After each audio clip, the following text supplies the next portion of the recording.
వరంగల్లో బీఆర్ఎస్ ఆధ్వర్యంలో నిర్వహించిన రైతు సంగ్రామ సదస్సులో ఆ పార్టీ కార్యనిర్వాహక అధ్యక్షుడు కేటీఆర్ తీవ్ర వ్యాఖ్యలు చేశారు.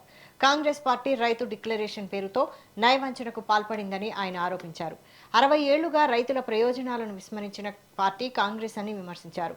రైతు డిక్లరేషన్లో 34 హామీలు ఇచ్చి ప్రజలను నమ్మించి ఓట్లు పొందారని, కానీ వాటిలో ఒక్క హామీ కూడా అమలు చేయలేదని కేటీఆర్ అన్నారు. ఆ డిక్లరేషన్ బోగస్ పత్రంగా మిగిలిపోయిందని ఆయన వ్యాఖ్యానించారు. కాంగ్రెస్ నిర్వహించిన రైతు మేళాను దగా మేళాగా అభివర్ణించారు. రైతు బంధు పథకాన్ని కూడా కాంగ్రెస్ ప్రభుత్వం నీరుగార్చిందని ఆరోపించిన కేటీఆర్ రైతులకు రావాల్సిన నిధులు రాజకీయ ప్రయోజనాలకు మళ్లిస్తున్నారని విమర్శించారు. రేవంత్ రెడ్డిని లక్ష్యంగా చేసుకుని రెన్యువల్ సీఎం అని వ్యాఖ్యానిస్తూ ప్రతి నెల పదవి కొనసాగించుకోవడానికి కప్పం కడుతున్నట్లు ఎద్దేవా చేశారు. తాను చేసే సవాల్ను స్వీకరించాలంటూ రేవంత్ రెడ్డి, మంత్రి తుమ్మలను కేటీఆర్ ఆహ్వానించారు.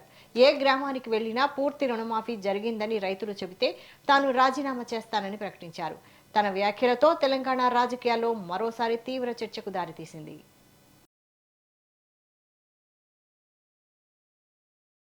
ఢిల్లీ నుంచి రాహుల్ గాంధీ వచ్చిండు.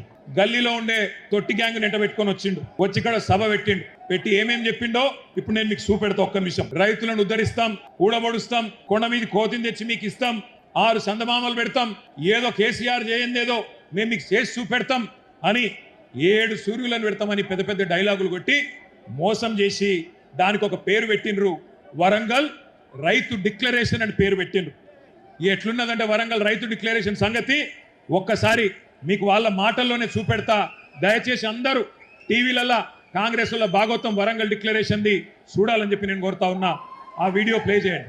जैसे ही कांग्रेस पार्टी की यहाँ सरकार बनेगी वैसे 2 लाख रुपए का कर्जा माफ होगा और आपको सही एमएसपी मिलनी शुरू हो जाएगी। 15,000 रुपए प्रति एकड़ डायरेक्ट बेनिफिट हम किसानों को देने जा रहे हैं। ये सिर्फ एक डिक्लेरेशन नहीं है, ये किसानों के लिए कांग्रेस पार्टी की गारंटी है। ये खोखले शब्द नहीं है। पैडी को हम 2,500 रुपए में खरीदेंगे।